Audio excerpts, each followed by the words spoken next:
होमोडायनेमिक्स की 6 क्लास की बुक है। तो सिलेबस न्यू है तो इसके अकॉर्डिंग हम करेंगे। तो टॉपिक हमने पढ़ लिया है कि बुनियादी ग़िज़ाई अज्जा को हमने रीड करना है। इसकी एक्सरसाइज की तरफ चलते हैं। अहम निकात जो हैं वो आपने इसके याद करने, क्योंकि वो पूरे चैप्टर का निचोड़ होते हैं।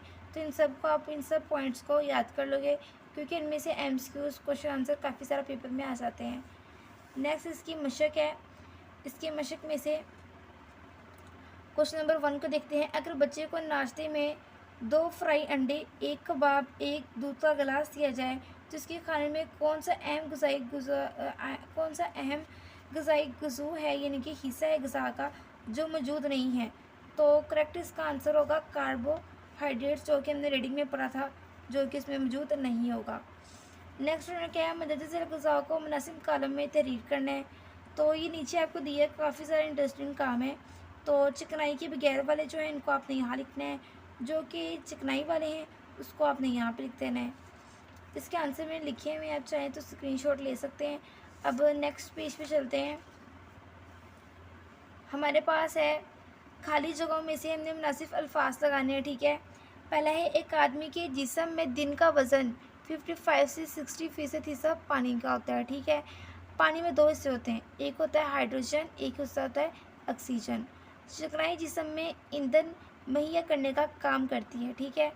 और 4 वाला है हमारे पास, मुकम्मल प्रोटीन निस्बतन हवालाती ग़िज़ाओं में से ज़्यादा मकदार में पाए जाते हैं, ठीक है। क्वेश्चन नंबर 4 की तरफ चलते हैं। तो मुंदसल बयाना यानी कि ये जो बयानात हैं इनको गौर से पढ़ना है, और इनमें से बाज़ ठीक हैं और कुछ गलत है। अगर बयान दुरुस्त हो तो इसके सही वाले के दरमियान उन्होंने क्या दायरा लगाएं, अगर गलत है तो गलत वाले के दरमियान सर्कल यानी कि दायरा लगा दें। तो अब इसको रीड करते हैं। अगर आपने चैप्टर की अच्छे से रीडिंग की होगी तो आपको ये लगाना है बहुत आसान रहेगा, ठीक है। अब इसको देखते हैं कि कैसे इन्होंने लगाया है।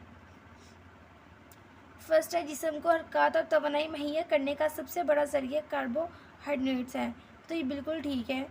चिकनाई और शहद 100% तक कार्बोहाइड्रेट्स मौजूद होता है, सही है ये भी। कार्बोहाइड्रेट्स में कार्बन के अलावा नाइट्रोजन और ऑक्सीजन होती है, जबकि ये गलत है, ऐसा तो होता ही नहीं है।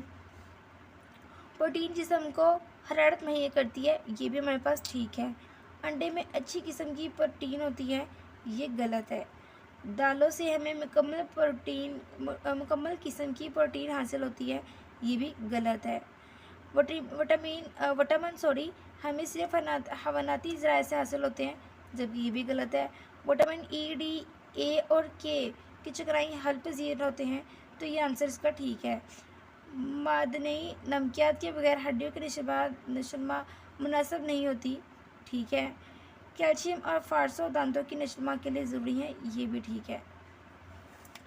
नेक्स्ट है पेज नंबर 33 पे दोनों कॉलम में दिए गए अल्फाज और जुमलों को उनके काम की निस्बत से आपस में मिलाना है।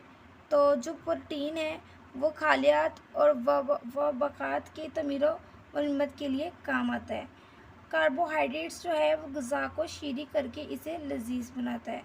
चिकनाई जो है वो जिस्म को क़ुव्वत, हरकत यानी कि ताकत देती है, फ्राहम करने का सबसे बड़ा ज़रिया है। विटामिन जो है वो हड्डियों और दांतों को मजबूत रखते हैं, यानी कि उनकी नशोनुमा के लिए बहुत ज़्यादा ज़रूरी होते हैं, ठीक है। विटामिन जो है वो हड्डियों और दांतों की नशोनुमा के लिए बहुत ज़्यादा ज़रूरी होते हैं। आगे है मदनी नमकियात, जिसमें बीमारियों के ख़िलाफ़ क़ुव्वत और मुदाफ़त यानी कि लड़ाई करना, जिस्म की हिफाजत करने के लिए इस्तेमाल होती हैं। क्या हमारे पास मदनी नमकियात। पानी जो है वो हाज़म शुदा यानी कि जो हमने खुराक खाई होती है उसको जिस्म में जब्स करने में क्या करता है, बहुत सारा मदद देता है। नेक्स्ट है इसके मुख्तसर सवालात के जवाबात। प्रोटीन किन अज्जा से मिलकर बनती है, इन अज्जा के नाम बताएं। तो आप अपनी आपकी बुक का जो टॉपिक है उसकी तरफ आएंगे। तो क्वेश्चन ने पूछा है प्रोटीन क्या है और किससे मिलकर बनती है। पहले आप उसकी डेफिनेशन यहाँ से लेके यहाँ तक लिखोगे पेपर में, उसके बाद प्रोटीन के काम उसके ज़रिए फुल लिख देंगे, ठीक है। हमारी ग़िज़ा में प्रोटीन की अहमियत बहुत ज़्यादा होती है, ठीक है। प्रोटीन में कार्बन होता है, हाइड्रोजन होता है, ऑक्सीजन के अलावा उसमें नाइट्रोजन भी पाई जाती है।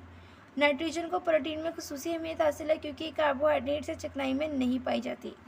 नेक्स्ट इसके आगे इस प्रोटीन के काम और इसके ज़राए भी इसी टॉपिक में हम लिख देंगे।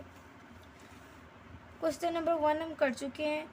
अब क्वेश्चन नंबर 2 है विटामिन सी के कोई से 2 अज़ार लिखने हैं, तो उसमें आप किन्नू लिख सकते हो और पालक भी लिख सकते हो। अब उन्होंने क्या दरअसल बयानात उन्होंने में दिए गए हैं और उनमें से दूसरे बयान पर हमें टिक का निशान लगाना है। तो कौन सा ग़िज़ाई जुज़ है जो जिस्म की नशोनुमा और खलकियात व बानों की तमीर व मरम्मत के लिए ज़रूरी है? तो प्रोटीन एक ऐसा ज़राया है, ठीक है। हड्डियों और दांतों की नशोनुमा के लिए कौन सा ग़िज़ाई जुज़ ज़रूरी है? मदनी नमकियात। नेक्स्ट इसके पेज पे चलते हैं। बुक पे थोड़ा बच्चों ने गंद मारा हुआ है। दरअसल खानों को ऊपर उन्होंने कॉलम में दिए हुए हैं। तो इस तरह की एक फ़नी सी एक गेम की तरह होता है कि आपने चूज़ करके जो है वो ऊपर इसके आंसर लिखने हैं।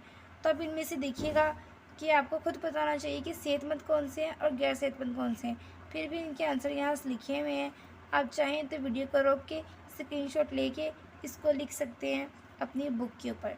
और नेक्स्ट वीडियो में हम चैप्टर 4 इंसानी नशोनुमा जो कि हमारे नशोनुमा के बारे में है, इसी के बारे में पढ़ेंगे। अब तक के लिए इतना ही। अगर आप मेरे चैनल पर नए हैं तो मेरे चैनल को सब्सक्राइब करें ताकि 6, 7, 8, 9, 10 की सब की वीडियो देखें और ज़ैनब अकेडमी चैनल के साथ जुड़े रहिएगा।